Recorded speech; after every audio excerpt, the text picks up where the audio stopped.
Entonces, vamos a dedicar este último componente del capítulo de bioenergética, dando continuidad a lo que la profesora Bierzi les estaba explicando, a describir las características y el uso de los combustibles y la importancia que tiene la oxidación en este proceso de obtener energía.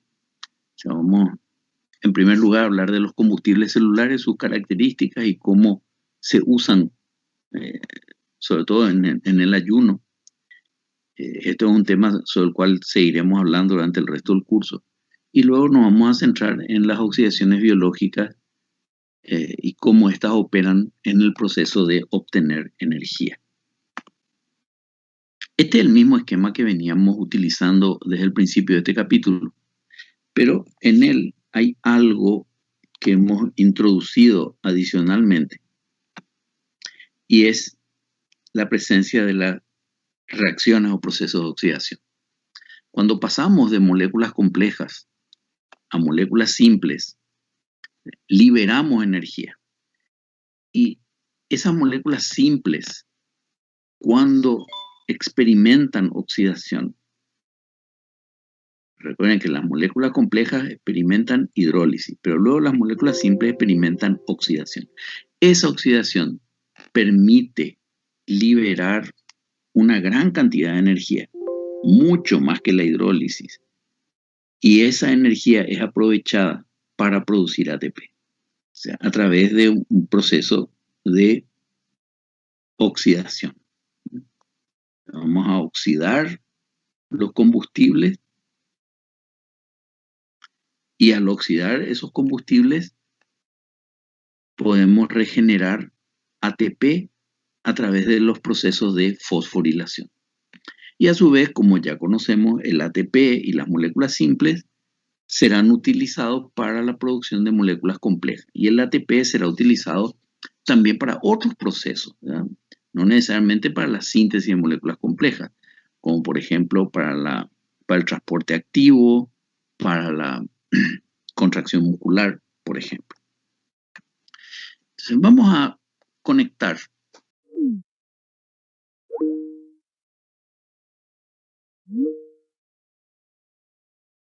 combustible. ¿Qué quiere decir? A ver, cuando alguien le dice esto es un combustible, ¿qué opinan?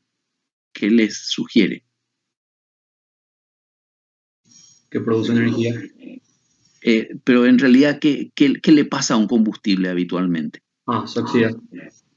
Oh, wow, fantástico. Pero en términos más vulgares. Se quema. Se quema, eso, se quema. Y ese quemar, como bien dijeron, es una reacción de oxidación. Entonces, ahora estamos hablando de moléculas orgánicas que se oxidan, si ustedes quieren decir, se queman durante el metabolismo. Y todos tenemos la experiencia de que cuando algo se quema el carbón, por ejemplo, se libera energía. Pero esa energía, cuando quemamos carbón, por ejemplo, ¿en qué forma se manifiesta? Calor y... Calor, un poco de luz, ¿verdad? Pero sobre todo calor. Ahora bien, las células, recuerden, están limitadas por membranas. Esas membranas están formadas gracias a una interacción intermolecular, ni siquiera gracias a enlaces entre esas moléculas. Por lo tanto, los procesos que liberan energía no deben liberar demasiado calor, porque si no, la célula se desorganizaría. Entonces, la manera en que las células utilizan los combustibles celulares, podríamos decir de una manera mucho más eficiente, porque se oxidan y la energía que se libera se acopla en el proceso que llamamos fosforilación de ADP, es decir, producir ATP. Estos combustibles solo liberan energía al oxidarse. Por ejemplo, la glucosa que está circulando por nuestra sangre ahora mismo, ahí no se está oxidando, ahí no está liberando energía. Tiene que entrar en la célula y el metabolismo le va a hacer liberar energía.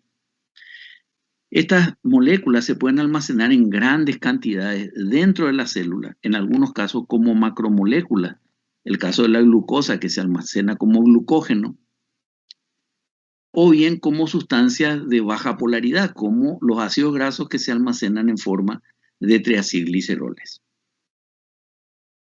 Estas moléculas almacenadas normalmente no se pasan de una célula a otra. Por ejemplo, si el hígado almacena glucógeno, el glucógeno se queda ahí. Pero si se hidroliza, entonces puede transferirse entre células y tejidos.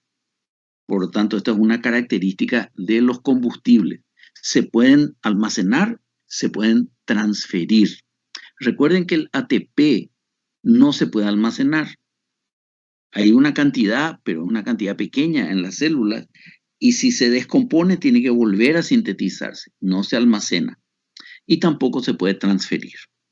Y citamos como combustibles celulares glucosa, los ácidos grasos, los cuerpos cetónicos, glutamato, los alfa-cetoácidos y el etanol. El etanol aquí está en otro color porque no es propiamente un combustible fisiológico, pero también es una molécula que se puede oxidar y liberar energía aprovechable para sintetizar ATP.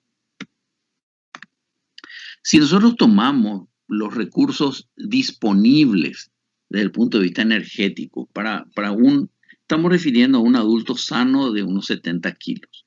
¿Qué tenemos? En hidratos de carbono, glucógeno almacenado en el hígado, más o menos unos 70 gramos, que nos da una energía disponible de 1176 kilojoules o su equivalente en kilocalorías, que serían 280. Glucógeno en los músculos hay mayor cantidad, si bien la concentración es más baja, pero como tenemos más masa muscular que masa hepática, eso nos da más de 2000 kilojoules. Glucosa en los fluidos, esto es fluido extracelular, sangre, líquido cefalorraquídeo, tenemos unos 20 gramos nomás.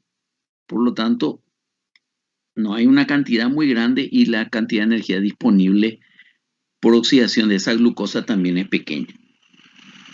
Nuestra principal reserva energética son los triacilgliceroles del tejido adiposo. Tenemos unos 15 kilos, estamos hablando de un adulto sano de 70 kilos, ¿verdad? Más o menos 15 kilos de tejido adiposo, y esto conlleva una cantidad de energía disponible muy alta.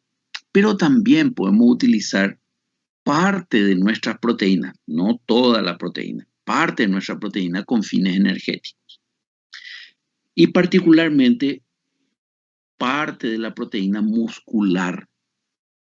¿Ya? Y eso tenemos disponibles unos 6 kilos. Recuerden, no estamos hablando de toda la proteína, sino aquella cantidad de proteína que tendríamos disponible con fines energéticos. Y esto tiene también un equivalente en energía disponible. No todos los combustibles o no todas las moléculas que sirven como proveedores de combustibles para el metabolismo tienen las mismas características. Entonces vamos a ver algunas de estas características. En primer lugar, ¿qué es el contenido energético? Esto es la cantidad de energía que libera una cierta molécula por cada gramo que se oxida totalmente. Entonces, una determinación que se hace en una bomba calorimétrica. Y fíjense, los hidratos de carbono o carbohidratos como la glucosa liberan 4 kilocalorías por gramo y las proteínas también. Sin embargo, los triacilgliceroles, lo que almacenamos en el tejido adiposo, liberan más del doble, 9 kilocalorías por gramo. ¿Y esto por qué?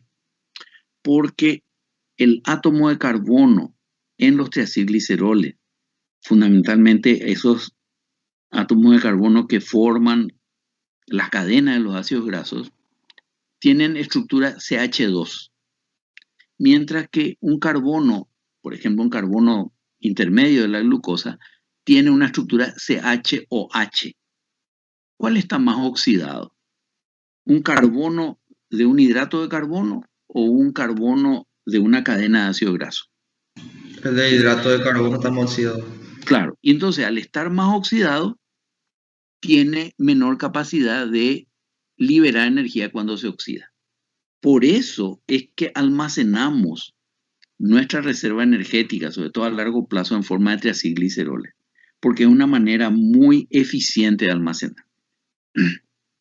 Por favor, si hay duda en alguno de estos conceptos, interrúmpame, pues es muy importante tenerlo claro. Primer concepto, contenido energético. Segundo concepto importante, ¿cuánto es la cantidad que tenemos de ese depósito? Y hemos visto que en términos de peso seco, tenemos más o menos unos 600 gramos de hidrato de carbono, 15 kilos de triacilglicerol y 6 kilos de proteína. Pero hay una característica interesante también, que los hidratos de carbono y las proteínas tienen carácter predominantemente polar y por lo tanto retienen agua cuando se almacenan, a razón de 2 o 3 gramos de agua por gramo del recurso energético. Quiere decir que si acumulamos, por ejemplo, 1 kilo de glucógeno, vamos a suponer que tengamos 1 kilo de glucógeno en el cuerpo, ¿cuánto va a pesar eso? En condiciones fisiológicas. ¿Cuánto va a pesar? ¿1 kilo? No, va a pesar mucho más, porque es lo que pesa el hidrato de carbono más los 2 a 3 gramos de agua que van a retener. Por lo tanto, 1 kilo de glucógeno pesaría por lo menos 3 kilos. ¿Se entiende? El propio recurso más el agua que tiene asociada. Por eso también muchas veces escucharán el concepto de que las calorías asociadas a hidratos de carbono, a proteínas, se llaman calorías pesadas, ¿verdad? Porque junto con el recurso hay agua. Y aquí viene otra cuestión que es una característica interesante de los triacilgliceroles. ¿Cuánta agua se almacena cuando almacenamos triacilgliceroles? Cero. Prácticamente nada. ¿Sí?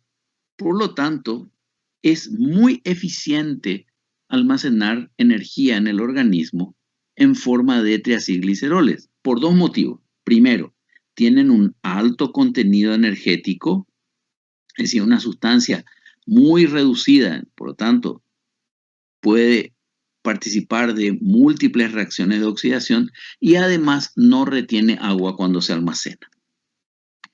Otra característica de los combustibles, y esta es una característica eminentemente química, es lo que se llama cociente respiratorio. Y antes de mirar la definición, vamos a ver la reacción de oxidación total de 2 combustibles. Aquí tenemos glucosa, 6 carbonos, y ácido caproico, 6 carbonos. Los hidratos de carbono, cuando se oxidan por completo, ¿qué generan en nuestro organismo? Dióxido de carbono y agua. Correcto, dióxido de carbono y agua. ¿Y los ácidos grasos? También. También dióxido de carbono y agua. Aquí simplemente lo que hicimos fue equilibrar las masas de la reacción, ¿verdad? Para 6 carbonos, 6 de CO2, para 6 carbonos, 6 de CO2, y luego completamos con oxígeno lo que nos hace falta. Bien, a partir de estas reacciones balanceadas, entonces definimos lo que es cociente respiratorio, o RQ. Es el número de moles de dióxido de carbono producido dividido el número de moles de oxígeno consumido por cada mol de combustible oxidado. Aquí tenemos el equivalente a 1 mol, aquí también. En el caso de la glucosa, sería 6 de CO2 producido dividido 6 de oxígeno consumido y nos da un cociente respiratorio de 1. Mientras que un ácido graso, para balancear la reacción, produciendo 6 de dióxido de carbono, como está más reducido, necesitamos más oxígeno para oxidarlo. Entonces nos da 6 de dióxido de carbono dividido 8, 0,75. ¿Está entendido el concepto de lo que es cociente respiratorio? simplemente un balance de cantidad en moles de dióxido de carbono que se producen sobre oxígeno que se consume cuando un mol de combustible se oxida por completo. Si miramos te dirán, bueno, pero eso es porque este es un ácido graso pequeño. Vamos a hacer la comparación con otro ácido graso, el ácido palmítico. En este caso tiene 16 carbonos. Pero al balancear la ecuación, fíjense que nos da 16 sobre 23, 0,70. Y las grasas de depósito que tenemos tienen sobre todo ácidos grasos de cadena larga. Nuestro tejido adiposo contiene triacilgliceroles preferentemente con ácidos grasos de 16 y 18 átomos de carbono. Entonces eso nos lleva a establecer, así de una manera general, ¿cuánto es el cociente respiratorio? Para los hidratos de carbono es 1. Para los triacilgliceroles es 0,7. Y para las proteínas 0,8. Entonces, ¿por qué en las proteínas es 0,8? Siendo que tienen las cadenas hidrocarbonadas están bastante reducidas, la mayoría. Estamos hablando de un promedio, pero tenemos que tener en cuenta que las proteínas están constituidas por aminoácidos. Y los aminoácidos tienen un elemento adicional a los anteriores. ¿Y cuál es ese elemento? El nitrógeno. El nitrógeno, y algunos aminoácidos tienen azufre. Y eso no se convierte en dióxido de carbono, ¿verdad? Por eso las proteínas tienen un cociente respiratorio aproximadamente de 0,8. Bien, eso es si consideramos los distintos tipos de sustancias que podríamos oxidar para obtener energía. Pero también se puede contabilizar el cociente respiratorio del cuerpo humano. Esto es medir en reposo o haciendo alguna actividad cuánto CO2 producimos y cuánto oxígeno consumimos. Y nos da un valor de 0,8. Esto es para el cuerpo humano en reposo. Entonces, ahora mismo yo les pregunto, sabiendo que este es el cociente respiratorio en reposo de un adulto, y estos son los cocientes respiratorios de hidrato de carbono y triacilgliceroles, ¿cuál es el principal combustible? ¿Cuál es el combustible que en mayor cantidad oxidamos en un día promedio de actividad? A ver, si oxidáramos solo carbohidratos, ¿cuánto tendría que ser? 1. Si oxidáramos, por ejemplo, solo glucosa en todas las células. Si oxidáramos ácidos grasos en todas las células, ¿cuánto tendría que ser? 0,7. 0,7. Pero es 0,8. Entonces yo les pregunto, ¿0,8 está más cerca de 1 o de 0,7? De 0,7. Por lo tanto, en un día normal, nuestra principal fuente de energía procede de la oxidación de ácidos grasos. Por favor, no se confundan. ¿Es importante la oxidación de glucosa? Claro que es importante. Pero consideremos órganos como el corazón y los músculos son grandes oxidantes, grandes consumidores de ácidos grasos. Entonces aquí hay algunas preguntas sobre esto. Bueno, una ya está respondida. ¿Cuál es el principal combustible en reposo? Si usáramos iguales cantidades de glucosa y ácidos grasos, tendríamos un cociente respiratorio corporal de 0,85. Y sin embargo, hemos visto que el promedio es 0,8. Porque consumimos más triacilgliceroles que glucosa en reposo. Otra pregunta es si el cociente respiratorio varía con el ejercicio. Vamos a ver. Si yo estoy en reposo, tengo este valor, y empiezo a moverme, ¿qué es lo primero que voy a quemar en los músculos? lo primero, Glucosa, ¿no sería? glucosa. Entonces, ¿qué pasaría con nuestro cociente respiratorio corporal? ¿Sube, baja o queda igual? Sube. Muy bien, sube. Pero vamos a suponer que esa actividad física se prolonga, dura más de media hora. Ya no es una corrida de 100, 200 metros, sino que vamos a estar trotando media hora, 40 minutos. ¿Se mantendrá el consumo de hidrato de carbono o aumentará el consumo de triacilglicerol? Aumenta el triacilglicerol. Claro, y como triacilglicerol tienen menor cociente respiratorio, a medida que se prolonga el ejercicio, el cociente respiratorio corporal va a ir bajando. Y una última cuestión sobre cociente respiratorio. ¿Puede ser mayor que 1? Por supuesto, si miramos los combustibles, no, pero el valor corporal sí puede ser. Y esto ocurre por lo siguiente. Se produce NADPH para sintetizar ácidos grasos. O sea, consumimos NADPH en la síntesis de ácidos grasos. Y esa producción de NADPH está asociada al consumo en exceso de hidrato de carbono y a lo que sumamos reposo. Por ejemplo, si estoy tumbado, comiendo sin gastar mucha energía, entonces voy a almacenar el exceso de hidrato de carbono como grasa y eso va a requerir NADPH. Y los procesos que sintetizan NADPH, esa producción de NADPH está asociada a reacciones de descarboxilación y por lo tanto aumentaría mis moles de CO2 producidos. Otra cosa que me gustaría que tengan presente es lo que se llama una paradoja. Una paradoja es una contradicción, se llama paradoja energética. Y esto es algo que nos ocurre a nosotros, ¿verdad?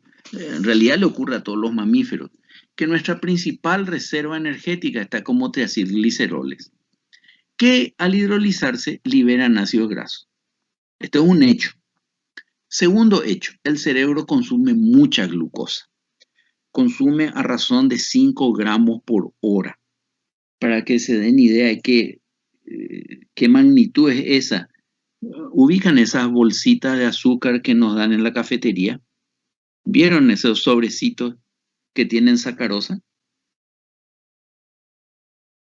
Sí, ¿Ubican eso? profe. Bueno, eso tiene 5 gramos. Imaginen, nuestro cerebro, el mío, el de ustedes, consume el equivalente de glucosa de esa bolsita por hora. Eso quiere decir que el cerebro nomás, solito él, ¿cuánta glucosa consume en un día? 120 gramos de glucosa por día. ¿Y el cerebro hace mucha actividad muscular? No, profe. No. ¿El cerebro sintetiza muchas proteínas? ¿Se replican las células del cerebro? No. Entonces, ¿en qué gasta energía? En el transporte activo y amplificación de señales. Exactamente, eso es su principal consumo.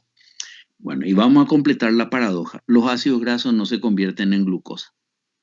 Esto parece una broma pesada, ¿verdad? Que nuestra principal reserva libera ácidos grasos, pero uno de nuestros principales consumidores no puede proveerse energéticamente de ácidos grasos.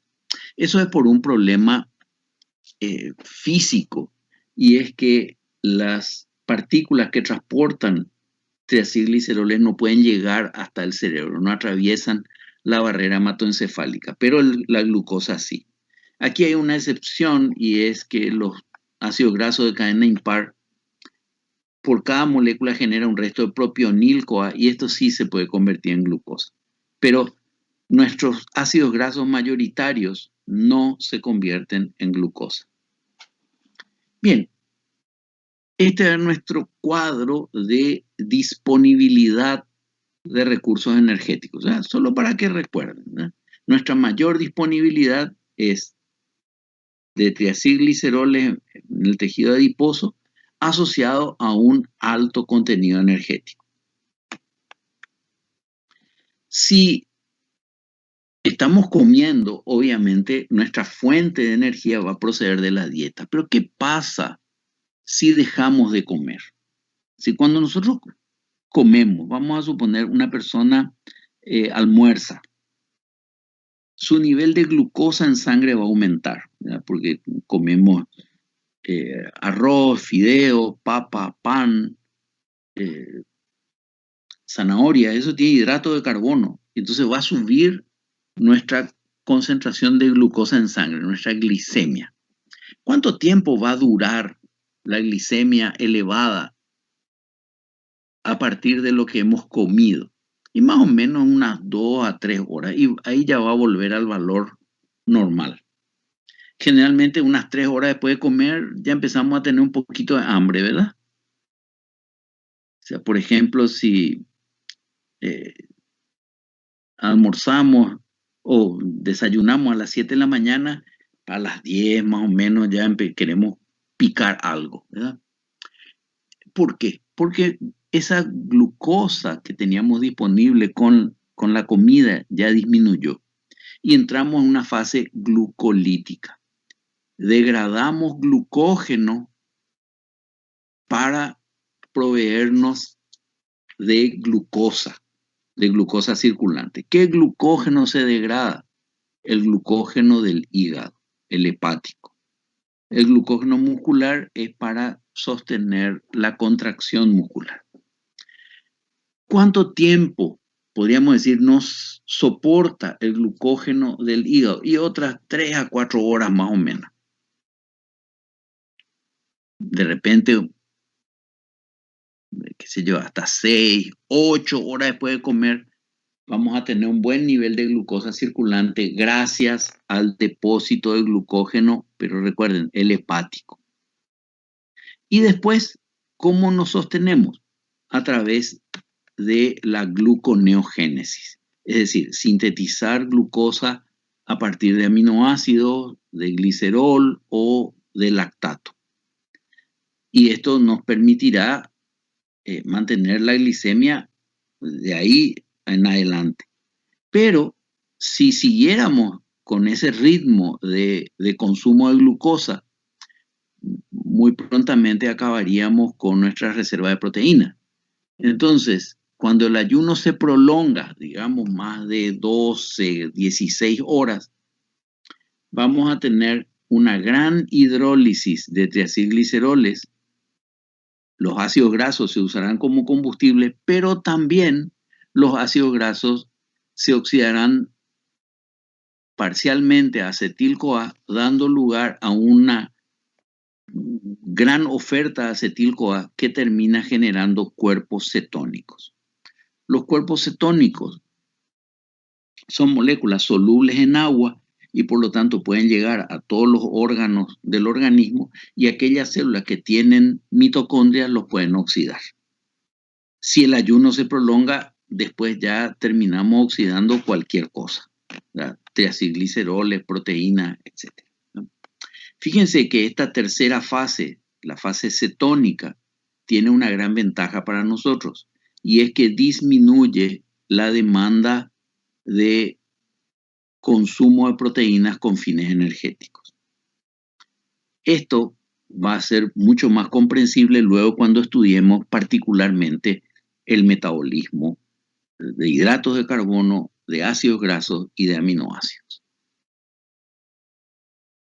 El segundo componente de esta presentación, y es un componente absolutamente fundamental para entender el origen de la energía en nuestro organismo, son las oxidaciones biológicas. Las oxidaciones biológicas son el motor principal que provee ATP en nuestro organismo. Los organismos, aquí entran desde las bacterias hasta nosotros, vamos a oxidar átomos de carbono de combustible para obtener energía. Y esto lo desarrollan dos clases de enzimas. Las deshidrogenasas. A ver, ¿qué quiere decir deshidrogenar? ¿Qué entienden por deshidrogenar? Quitar hidrógeno. Quitar hidrógeno. Y siempre el hidrógeno está relacionado con el carácter reductor. Por lo tanto, si sacamos hidrógeno, ¿qué le está pasando a la molécula? Se oxida. Se oxida, muy bien. Pero las deshidrogenasas oxidan sin oxígeno. Y las oxidasas oxidan con oxígeno. Estas son las dos clases de enzimas que participan en los procesos oxidativos para obtener energía. Pero, ¿puede haber una oxidación sin oxidante?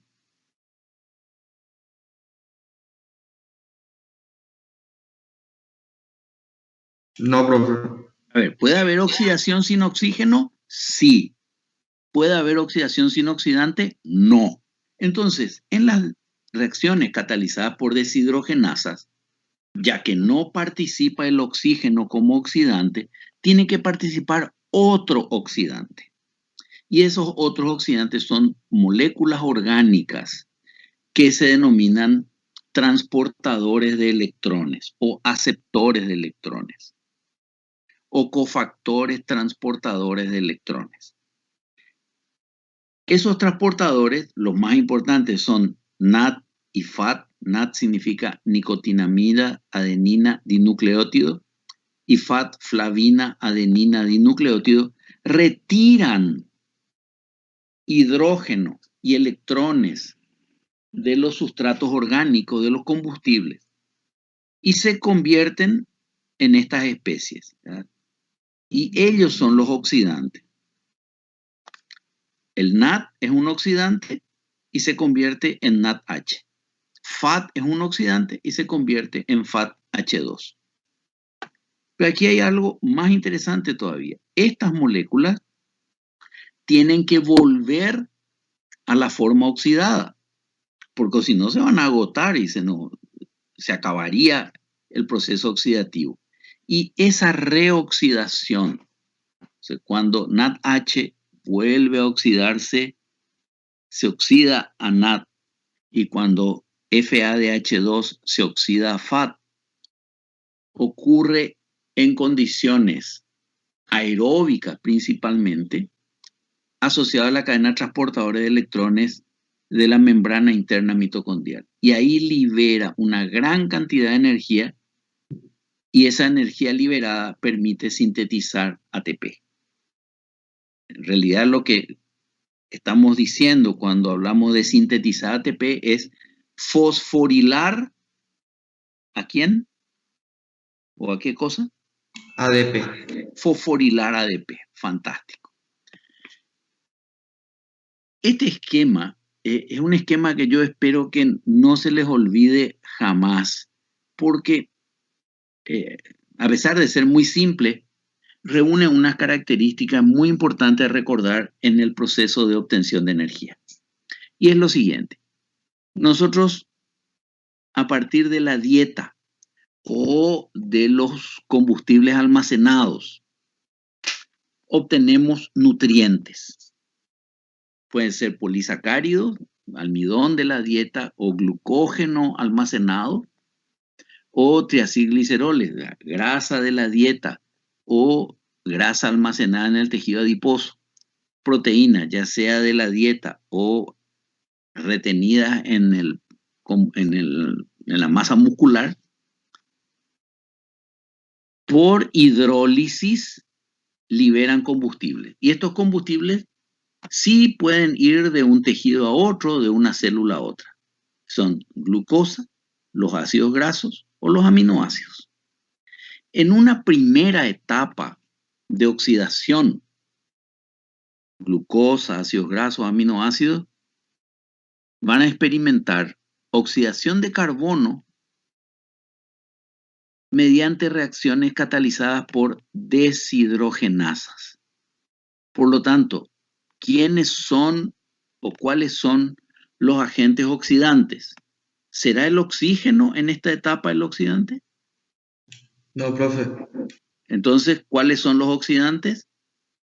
NAD y FAD. NAD y FAD, correcto. Y NAD y FAT, si quieren, ustedes considérenlo como un recipiente vacío. Después de la reacción, ¿cómo termina ese recipiente? ¿Vacío o cargado? Cargado. Cargado. ¿Con qué se cargó? Se cargó con algo que a partir de ahora vamos a llamar equivalentes de reducción. Después vamos a definir qué es un equivalente de reducción. Pero luego tenemos que regenerar a NAD y a FAT. Y eso se hace en la segunda etapa, donde estos cofactores enzimáticos reducidos van a reaccionar con oxígeno. En realidad no ellos directamente, pero hay una reacción donde se involucra oxígeno y ahí se libera mucha energía. Y esa energía es aprovechada, es utilizada para generar ATP. En realidad, la generación de ATP mediante los procesos oxidativos, la fosforilación oxidativa, es un proceso bastante más complejo que la fosforilación a nivel de sustrato. Y necesitamos la presencia, estoy hablando de las células del ser humano, de mitocondrias íntegras. ¿Para qué? Para aprovechar la energía que se liberó con las deshidrogenaciones. Recuerden, ácidos grasos, aminoácidos o intermedios metabólicos como piruvato se oxidan sin oxígeno generando NADH. Este NADH o el FADH2 van a participar de una serie de reacciones de oxidación-reducción que llamamos, en un sistema que llamamos cadena transportadora de electrones. Se produce un tráfico de electrones, pero transportar electrones, ¿qué clase de reacción implica cuando se transfieren electrones? ¿Qué clase de reacciones son? Son hidrólisis, son reacciones de oxidación. Muy bien. Y en las reacciones de oxidación, ¿se libera o se consume energía? Se libera. Se libera energía. Muy bien. Por lo tanto, las reacciones de oxidación-reducción de la cadena transportadora de electrones liberan una gran cantidad de energía. Y esa energía finalmente es aprovechada para producir ATP. Pero ¿cómo se hace eso? Y eso es lo que vamos a ver ahora.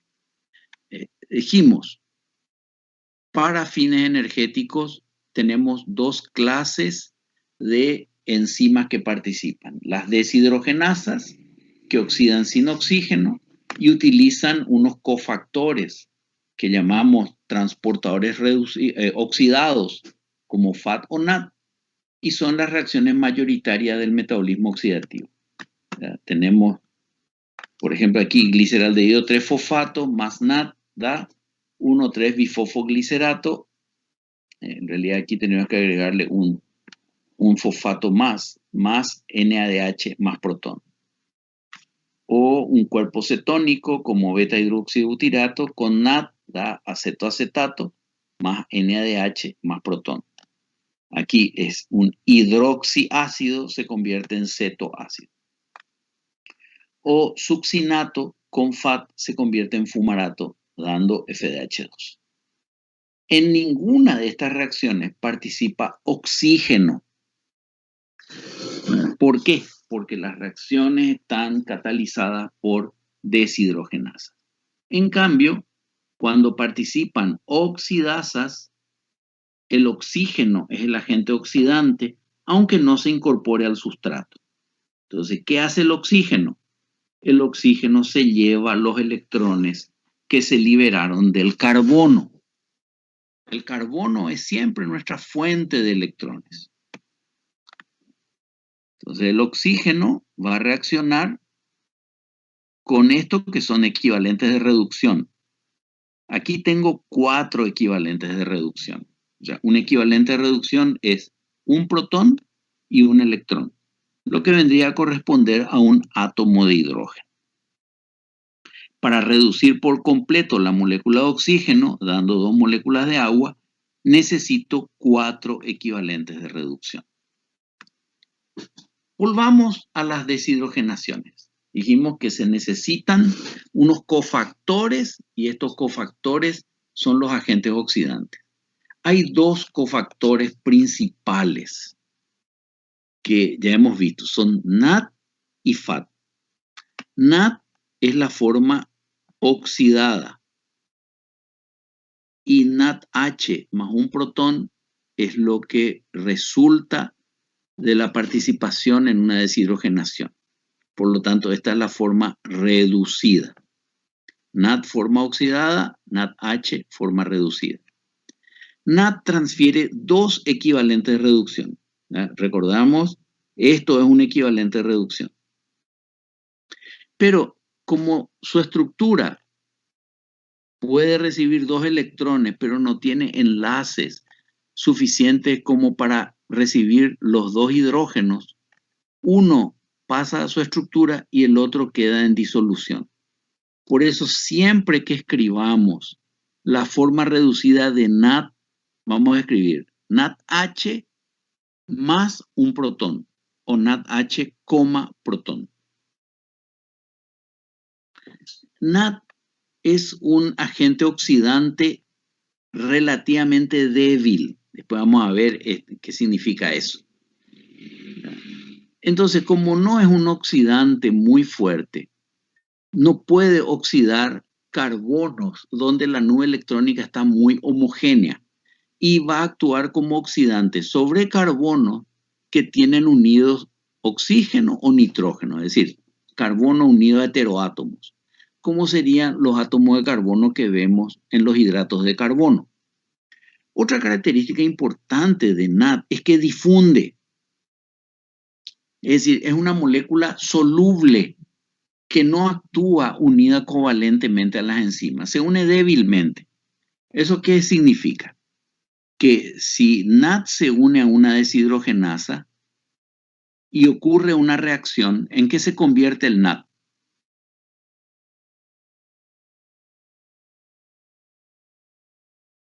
NADH. Correcto. Y el NADH se retira, difunde. Y ese lugar es ocupado por otra molécula de NAD, de manera que la reacción pueda continuar muchas veces. Así como cuando hablamos de ácidos y bases, decíamos, por ejemplo, el ácido clorhídrico, ¿es un ácido fuerte o débil? Fuerte. Fuerte. ¿Cuál es su base conjugada? El cloruro. El cloruro.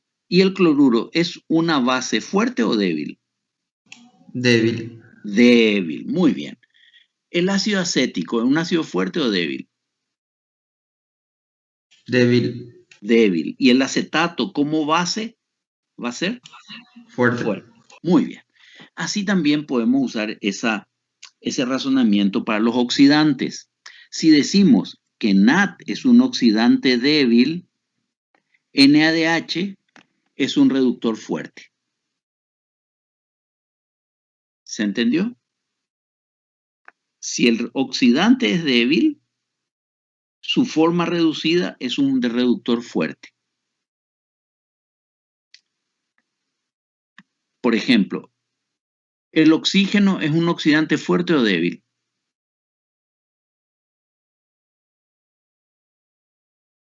Oxígeno. Fuerte. Un oxidante fuerte, correcto. Por lo tanto, el agua va a ser un oxidante fuerte o débil. Si es la forma en que se redujo. Débil. A ver, débil, claro. Oxidantes fuertes generan reductores débiles. Oxidantes débiles generan reductores fuertes. Veamos, el NAD en la porción activa, en realidad es una molécula más compleja, es un nucleótido, pero la parte activa, esta sería la forma oxidada, NAD, y le ponemos siempre una carga positiva porque el nitrógeno soporta una carga positiva. Cuando recibe un hidruro, esto significa 2 electrones y un hidrógeno. Entonces, el hidrógeno queda acá. Los 2 electrones saturan un doble enlace. Por eso, en vez de 3 doble enlaces, aquí hay 2. Pero sacamos 2 equivalentes de reducción. Entonces, ¿dónde se fue el otro hidrógeno? Y el otro hidrógeno está aquí. Por eso siempre la forma reducida vamos a escribir NaDH más un protón. Y este protón queda en disolución. Esta porción que se llama nicotinamida es una vitamina hidrosoluble, la vitamina D3. Y NAD es el agente oxidante que más veces participa en reacciones de deshidrogenación en el metabolismo y siempre transfiere 2 equivalentes de reducción en cada reacción. Es decir, cada vez que participa se lleva 2 electrones y le saca 2 protones al sustrato. El otro cofactor importante de deshidrogenasas es FAD, significa flavina adenina dinucleótido. Y esta es la forma oxidada y esta otra es la forma reducida. También transfiere 2 equivalentes de reducción, pero su estructura le permite ubicar en estado reducido los 2 electrones y los 2 protones. Por eso ponemos FADH2 y no hay que sumar ningún protón. Es un oxidante fuerte y por tanto actúa como oxidante sobre carbonos alifáticos. O sea que no hace falta que haya oxígeno, nitrógeno unido. Este es un oxidante fuerte y cada vez que oxida produce una insaturación, ¿verdad? Porque le saca a 2 átomos de carbono, le saca un hidrógeno a cada uno y aparece un doble enlace. Y la otra característica importante es que siempre actúa unido fuertemente a las enzimas, la mayoría de las veces de manera covalente. FAD es un agente oxidante fuerte, por lo tanto, FADH2 va a ser un reductor débil. Débil, muy bien. Tiene potenciales redox diferentes si es FAD libre o unido a flavoproteína, pero vamos a considerar este valor porque dijimos siempre actúa fuertemente unido a las enzimas. En realidad esto es flavina adenina mononucleótido, pero contiene el mismo sistema de isoaloxacina que unido a ribitol constituye la vitamina B2 o riboflavina. Fíjense, cuando FAD se va reduciendo, cuando actúa como oxidante se reduce, va a aceptar primero lo que sería un equivalente de reducción y por tanto aquí se une un hidrógeno y aquí tenemos un electrón. Forma un radical libre semiquinona reducido y luego recibe el otro equivalente de reducción, con lo cual liga otro hidrógeno y va a formar, ¿sí?, de 2 dobles enlaces que teníamos aquí, queda uno. Es decir, se saturó un doble enlace. Para dar la forma reducida, flavina mononucleótido reducido. Es interesante que NADH y FADH2 se van a producir en las reacciones de oxidación, pero se reoxidan eficientemente mediante un sistema transportador de electrones que tiene oxígeno como aceptor final y se relaciona con la producción de ATP. Las formas reducidas de NAD y FAD, que son estas dos, no son especies de alta energía, tampoco son combustibles, pero cuando se oxidan impulsan la fosforilación oxidativa. Y una cuestión interesante para que vayan pensando a futuro es que la acumulación de NADH indica un alto estado un estado de alta energía en la célula o en el compartimento celular donde se encuentra. Es decir, si hay mucho NADH en la mitocondria, quiere decir que hay mucha energía. Si hay mucho NADH en el citosol, entonces también indica un estado de alta energía. Generalmente, NAD y FAT van a actuar asociados en muchas vías metabólicas, dependiendo de cómo sea el sustrato. Por ejemplo, si el sustrato es un hidrato de carbono, cuyo carbono tiene OH, NAD es suficiente como agente oxidante. Pero si tenemos un ácido graso, dijimos que NAD no va a ser suficiente como oxidante y tenemos que recurrir a FAT. Entonces, esta es una secuencia que vamos a ver varias veces. En primer lugar, deshidrogenación, recuerden, eso significa oxidar sin oxígeno, de carbonos que no tienen heteroátomos, carbonos alifáticos. Entonces aquí usamos FAT. Se lleva un hidrógeno de aquí, otro de aquí, se convierte en FAT reducido y nos deja un doble enlace. A continuación, el doble enlace experimenta adición de agua para producir un alcohol. Y luego ese alcohol, ese hidroxilo, va a hacer que este carbono sea más fácil de oxidar y ya recurrimos a NAD en ese proceso de oxidación, produciendo NADH más un protón. ¿Por qué? Porque perdimos este y este protón, dos protones. Uno queda unido al cofactor y el otro pasó al medio. Entonces aquí hay liberación de energía en este proceso, en esta suma de procesos oxidativos, y esa energía, en lugar de disiparse totalmente como calor, queda parcialmente retenida o almacenada en forma de NADH y FADH2. ¿Y cómo reoxidamos eso? ¿Cómo regeneramos? Dijimos, mediante transferencia de electrones, se van a oxidar a otras moléculas aceptoras y se establece una cadena transportadora de electrones. Pero la energía, ¿de dónde sale? De reacciones oxidativas que están asociadas a esa cadena de electrones. Ustedes dirán, bueno, se oxida y se libera energía en forma de calor, pero en vez de liberarse energía como calor, se aprovecha esa energía para generar un gradiente de protones. ¿Qué significa un gradiente de protones a través de una membrana?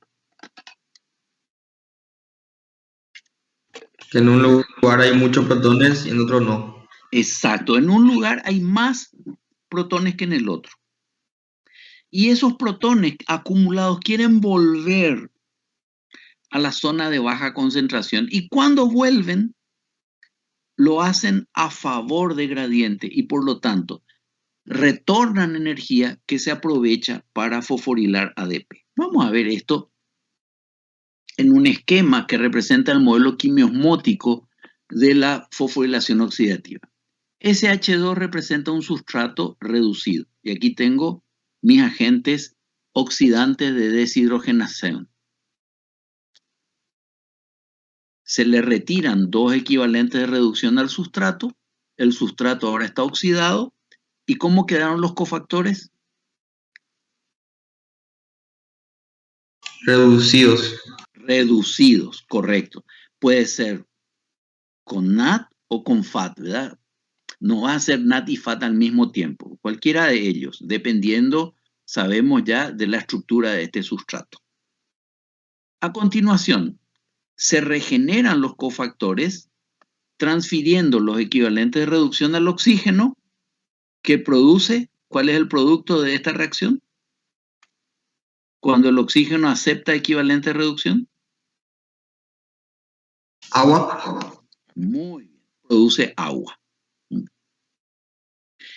Este proceso está resumido aquí, pero es lo que ocurre en la cadena transportadora de electrones de la mitocondria. Ese proceso tiene delta G negativo. Ahí se libera energía electroquímica. Y ese transporte de electrones, o mejor dicho, la energía liberada a través del transporte de electrones, las reacciones redox, proceso espontáneo o no espontáneo. Espontáneo. Espontáneo. Impulsa el bombeo de protones. Es decir, bombear es ir contra gradiente. Y ese bombeo de protones por sí solo no es espontáneo. Necesita energía. Pero cuando los protones se acumulan de un lado de la membrana, se genera un potencial protón motriz. Y cuando los protones regresan a través de ATP sintetasa, ese regreso nuevamente es termodinámicamente espontáneo y devuelve esa energía a través del impulso de la fosforilación de ADP en la ATP sintasa para producir ATP, un proceso que consume energía. Por tanto, la energía para la producción de ATP, finalmente, ¿de dónde salió? Olvídense los pasos intermedios. ¿De dónde salió la energía? ¿De hacer qué? De la reducción del NAT y el FAT. Antes. ¿De dónde salió originalmente? ¿De qué reacción tengo aquí arriba? ¿Qué clase de reacción es esta? Oxidación. De la oxidación de los combustibles celulares. De ahí viene la energía. Por supuesto que los equivalentes de reducción de estas reacciones de oxidación pasaron a los transportadores, luego los transportadores se regeneraron en la cadena transportadora de electrones, se liberó energía, esa energía se aprovechó para bombear protones y generar un potencial protón motriz. Cuando volvieron los protones a favor de gradiente, impulsaron la síntesis de ATP y el conjunto es espontáneo. Entonces, ¿cómo se gobierna, cómo se comanda el transporte de electrones? A través de los potenciales de reducción. Los electrones fluyen de transportadores con valores de potencial de reducción más negativo a más positivo. Y eso genera una diferencia de potencial. Y la diferencia de potencial está relacionada con delta G mediante esta ecuación. O sea, delta G es igual a menos el número de moles de electrones transportados por una constante que se llama constante de Faraday por la diferencia de potencial.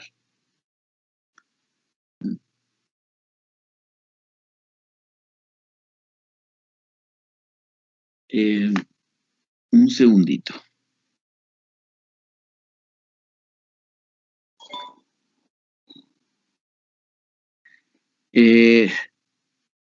Yo voy a acelerar esta última parte.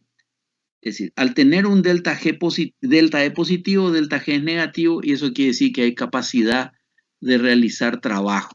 Y cuanto mayor sea la diferencia de potenciales, vamos a tener mayor valor de delta G. Aquí usamos los potenciales de reducción, siempre ponemos los que tienen valores positivos o menos negativos, dejamos la ecuación de reducción como está, y el otro, que vendría a ser el otro polo de esta pila, en el caso del NADH, aquí tengo el potencial de reducción del NAD, es negativo, entonces esta reacción la invierto, y al invertir se invierte el signo de la diferencia de potencial para darme un neto positivo. Fíjense que si hacemos lo mismo con FAT, utilizando el valor de potencial de reducción en las flavoproteínas nos da una diferencia de potencial menor y por lo tanto menor rendimiento energético. Entonces, si un mol de electrones se transporta por la cadena transportadora de electrones con esta diferencia de potencial, o sea, representa un valor de delta G en condiciones estándar de menos 110 kJ y la síntesis de un mol de ATP requiere 33 kJ, lo cual nos indica que podríamos por cada NADH oxidado sintetizar por cada mol de NADH oxidado, 3 mol de ATP. ¿Ya?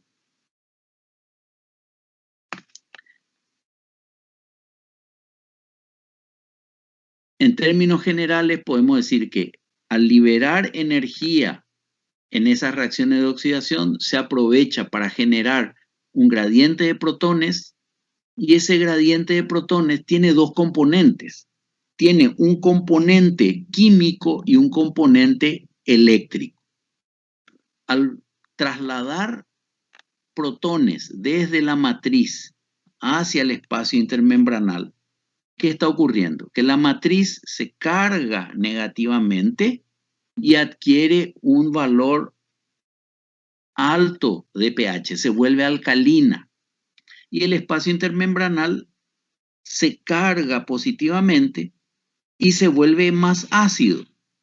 Entonces, los protones regresan y cuando regresan a través de ATP sintetasa, esa energía se aprovecha para producir ATP. Tenemos un acoplamiento entre un proceso que libera energía, las oxidaciones, otro que genera un gradiente protón motriz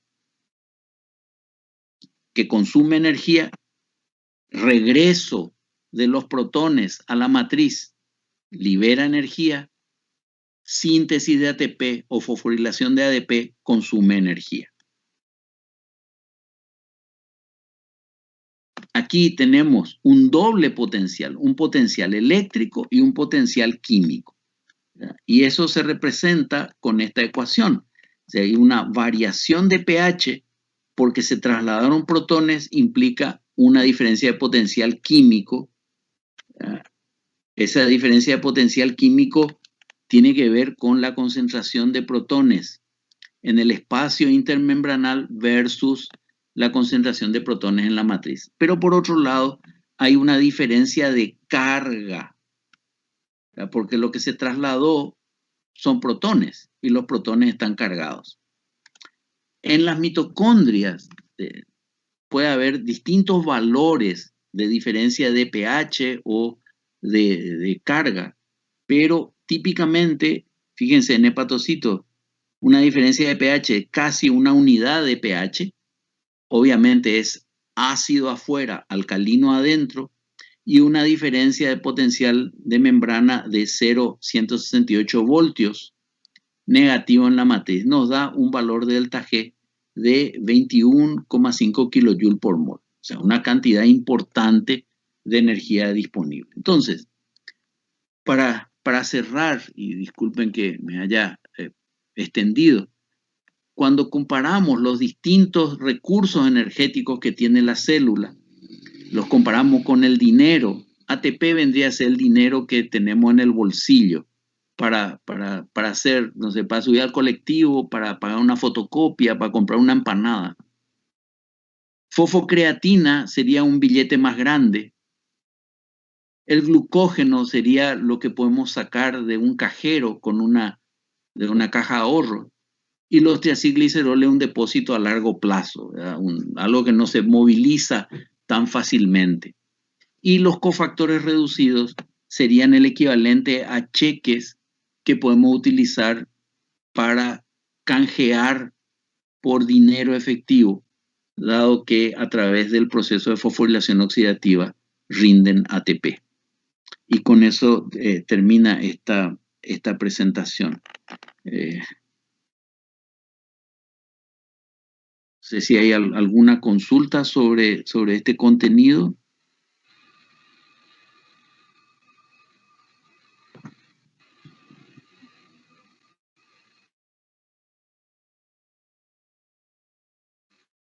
Bueno, hasta luego chicos, que tengan un buen fin de semana. Gracias a todos por su asistencia. Gracias, Gracias, profe.